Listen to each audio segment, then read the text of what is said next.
Thank you for tuning in and welcome back to Real Estate Facts. In today's video, we're taking a look at what real estate agents really want to say but never do. So my name is Andrew Finney. Please consider me your real estate geek. I am always here to help. My contact information is in the show more description below and on the backside of each video. So let's go ahead and talk about some different things that real estate agents really want to share with you, but they don't. And some of these will be quite shocking to you, and some of these you'll probably think, yeah, okay, that makes a little sense. But trying to get feedback from a buyer when you're a seller is difficult, and whenever you want feedback from a seller and you're a buyer, it can be difficult. So sharing these 7 things with you in this video format is going to help you better understand some of the things your agent really wants you to know, but might be afraid to tell you. Number 1, the agent's commission is negotiable. So an agent's commission when they get ready to list a property is absolutely negotiable. A lot of people say or think that 6% is a standard listing commission. It isn't. Sometimes it might be 7, sometimes it might be 8, sometimes it might be less. So anyone that says the real estate commission is a certain amount, hey, that's all well and good, but they shouldn't be doing that because it can actually violate the Sherman Antitrust Act about what is a real estate agent commission. Now, it's also important to understand in the same vein of this topic that you completely understand that every brokerage may have a different minimum listing commission that they're shooting for. Now, that's a brokerage decision. It's not all collusion with all brokerages. It's not collusion across the nation.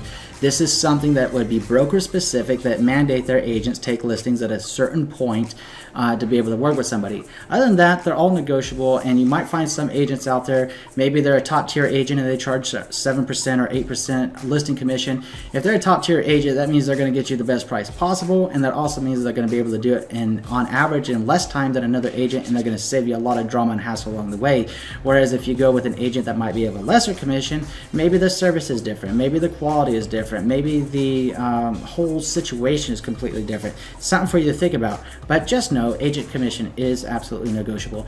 Number 2, your house smells bad. Yeah, I know that one might have taken you by a little bit of shock. You know, if a listing agent walks into your house and they're meeting with you and you have pets and stuff, okay, they're probably going to overlook some of the smells and stuff like that due to the pets, and they'll be able to assist you with deodorizing the house and cleaning up the house as far as what you should be doing to get it ready for the market.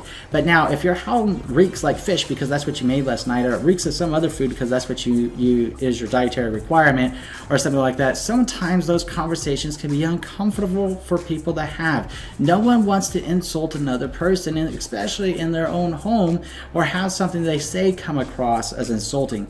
Just know that even though that homeowners generally don't even realize they have something that smells bad in their home because they get used to their own home's distinct aroma. Now, when you get ready to go on the market, it is extremely important to make sure your home doesn't smell bad. So ask your agent, how does my home smell? And please be honest. It's not going to hurt our feelings. Let them know up front so they can be honest with you about that. And depending on what type of agent you're working back, again, a top tier agent is just going to tell you the truth. Whether it hurts anyone's feelings or not, it's not their intention, but they're going to tell you the truth of what it's going to need to get your home into a sellable condition. Just know about that. Smells are very important in a home.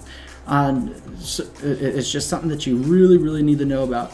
So number 3 is the agent has little control. So what do I mean when I say the agent has little control? Once a home goes on the market and the agent has marketed that home, they have exposed that home, they have made their phone calls, they have done open houses, or they've invited all the agents that they know for a broker open and everything else. Beyond that, it's the market that has to respond to all of that marketing. It's just like anything else. If you market something, you can put all your passion and all your drive and all your know-how behind it, but ultimately the results are going to be different based upon what the actual market conditions are. It's important for you to be realistic about that, and a good agent definitely knows how to get a home sold and is going to be honest with you up front from the beginning of how to do that. The same thing is from the buyer agent standpoint. Despite how great a buyer agent may be, if the seller doesn't want to sell their home at a certain price, there is no getting around that. I mean, the listing agent represents the seller's best interest, a buyer agent represents the buyer's best interest. Just know that there's some things that are beyond an agent's control. So number 4 is actually people are pretty petty over refrigerators, and for that matter, might as well throw in washers and dryers.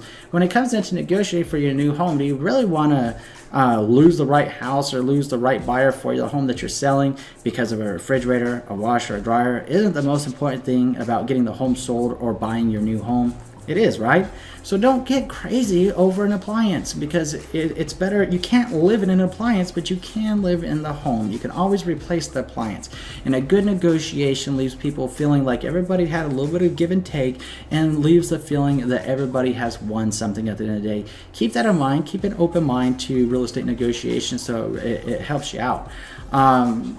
Number 5, we're going to be taking a look at don't ask your real estate agent about race or ethnicity. This is really, really important. This is actually another violation that if a real estate agent does, it violates our National Association of Realtors Code of Ethics. It violates the Fair Housing Act. It causes a whole bunch of conundrums. We legally as agents cannot tell you what is a safe neighborhood, what type of ethnic background is in there. We can't talk about race, color, national origin, religion, sex, disability, and a lot of other things, because it would be a violation of our Fair Housing Act. Please don't ask that question, because if you do, a great agent is going to say, hey, I appreciate you bringing that up. At the same time, I cannot legally answer that question, otherwise it would violate the Fair Housing Act, and I don't wish to lose my license over it. So number 7 is sometimes agents will not tell you that you can't afford a house. Now, nobody really wants to tell somebody else what is in that other person's bank account, nor do we want to tell you what you can and can't afford. Now, please understand that a real estate agent, while they can help you buy a house, what they cannot do is make your financial decisions for you. They can't be in charge of your credit score. They can't be in charge of you saving your money. They can't be in charge of your financial management skills. Only you are in charge of that.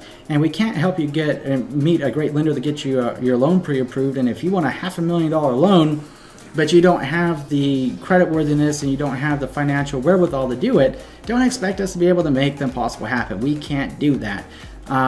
We can help you find a home, and we can help you negotiate the best deal possible, but please don't put off on us. Oh, well, I went to this realtor and they said that I could get approved for X number of dollars. First of all, a realtor is a real estate agent, not a loan officer. Only a loan officer can assist you with the loan products that are available to help you get pre-approved for a loan.